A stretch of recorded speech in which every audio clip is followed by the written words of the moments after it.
Estrés invisible y letal. Y vamos a entrevistar al doctor Roberto Schiefelbein. Roberto, bienvenido a Clase Ejecutiva. Gracias por venir. Muy amable por invitarme. Roberto, invisible y letal, vos sos neurólogo, recibido en la UBA, estás en el Departamento de Neurociencias del Hospital Alemán, especializado en medicina interna y neurología y también en problemas cognitivos o cuestiones cognitivas. Yo digo, esta sociedad que a veces es un tanto estridente y chillona, es complicado mantener con una percusión constante sobre los 5 sentidos, es complicado mantenerse en el centro, sobre todo para aquellos que toman grandes decisiones. ¿Es así? Sí, bueno, de hecho últimamente se ha descrito un síndrome, un conjunto de síntomas, una presentación clínica que es bastante reciente, del 98, que es el síndrome de ansiedad por disrupción. Disrupción. Y la disrupción es justamente lo que estás calificando de chillón, de que entra dentro de un sistema. Nosotros somos un sistema abierto, pero en un equilibrio dinámico.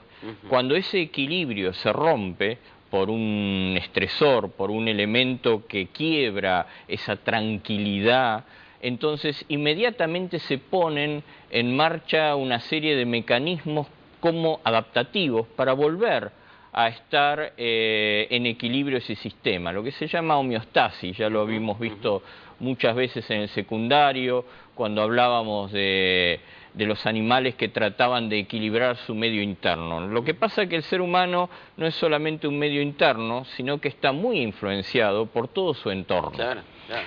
Y todas estas cuestiones llevan todo un estresor agudo, estas catástrofes tanto naturales que pueden pasar o sociales tan terribles como no solamente materializadas, sino sentidas por las personas. La inseguridad, el terrorismo, en algún momento, como había hecho una hecatombe en Estados Unidos después del 11 de septiembre, todo eso crea en el ser humano un desbalance en el cual ya empieza a perder la seguridad que le dan las instituciones.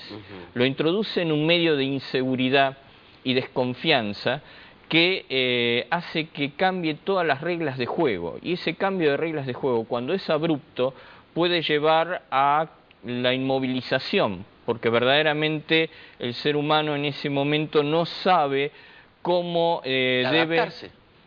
¿Cómo adaptarse? Exactamente, hacer las nuevas conexiones. Roberto, ¿es una cuestión entonces el estrés que tiene que ver con ese proceso de autoorganización, es decir, de adaptación Totalmente. a estímulos? Totalmente. De hecho, la palabra misma, estrés, no es ni mala ni buena. Cuando fue primeramente, la traducción exacta es tensión. Claro, todos tensión, vivimos en inglés, tensión. En un cierto grado de tensión para poder manejarnos. Un cierto grado de atención, de estar despiertos, de esperar, de prevenir y de organizar, de prever. Esa tensión es normal. Hasta para cerrar los ojos se requiere tensión. Hasta para eso también. Claro, claro. El tema es que hay un eustrés, un estrés bueno, un estrés verdadero, como lo decía Celi ya en sus trabajos, que es cuando existe una tensión moderada hacia una situación que nos es gratificante, que es buscada y que es controlable. El problema nace cuando, y esto lo vemos en estas superestructuras que son las organizaciones modernas, las poblaciones, las ciudades, cómo se están conformando los estados, en el cual el ser humano empieza a no poder predecir lo que va a decir, lo que va a pasar, lo cual le produce un cierto desaliento tratando de adaptarse y no puede él controlar. Fíjate vos, cuando se ha comprobado que una persona cuando va a chocar, puede haber un chofer y un acompañante. Sí. En el momento en que va a chocar, las máximas hormonas de estrés, llamémoslo así por el momento, aparecen en el acompañante. Porque el que está al volante todavía puede hacer algo y está al control. y en ese momento toda su atención se focaliza a cambiar la situación. El que está de acompañante está pasivo. Claro. Esa pasividad aumenta la sensación de estrés. Y en nuestras sociedades, el ser humano muchas veces es manejado por las circunstancias. Y encima en situaciones que no son deseables ni buscadas. Y eso aumenta el distrés, que es el estrés malo. Ese es el nocivo.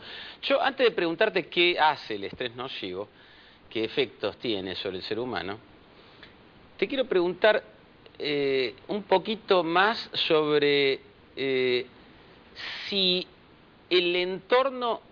A mí me da la impresión de que el entorno es un insumo fundamental para el comportamiento y la actitud inclusive de un ser humano. Es decir, si bien hay una información genética que ya viene con el ser humano, me da la impresión que un individuo depende mucho más de los inputs, del insumo del entorno.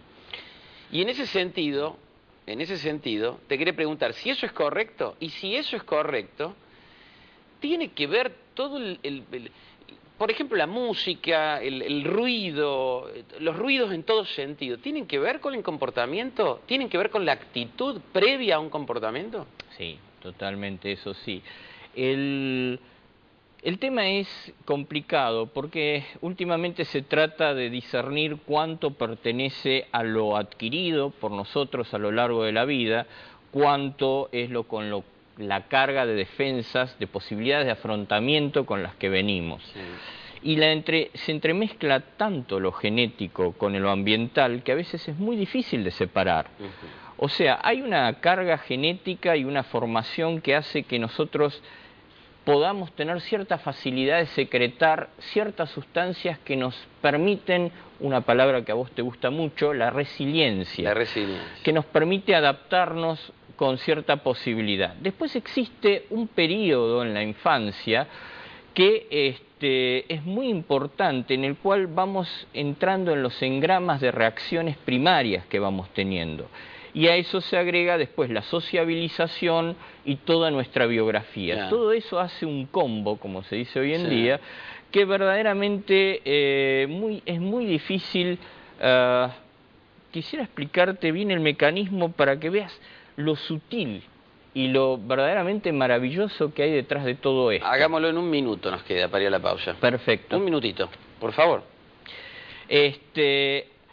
Cuando se dispara la reacción de estrés es una reacción generalizada, global, y que en realidad los dos participantes importantes son los organizadores del organismo, el sistema nervioso central y el sistema endocrino. Sí.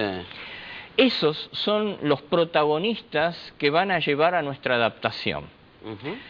Y en el sistema nervioso y en el sistema endocrinológico se disparan sustancias, sobre todo el cortisol, que hace que se una con ciertos receptores que van hacia el núcleo de la célula y desreprimen un grupo de genes. Y ahí nuevamente aparece lo genético. Ahí aparece la genética también, de vuelta. Entonces, depende la cantidad de cortisol, la cantidad de receptores elaborados previamente, tu experiencia previa, como esa unión entre el receptor y cortisol llegado al núcleo promueve la formación de ciertas sustancias. Claro, y todo eso, ¿cómo interactúa con lo que ya traías de fábrica? Hay una cuestión que te quiero preguntar, respóndemela por favor después de la pausa. ¿Ingerir ciertos alimentos tiene incidencia sobre toda esa interacción? Pero lo hacemos después de la pausa, ¿te parece bien? Perfecto. Señores, estrés invisible y letal. Después de la pausa, volvemos aquí en Clase Ejecutiva.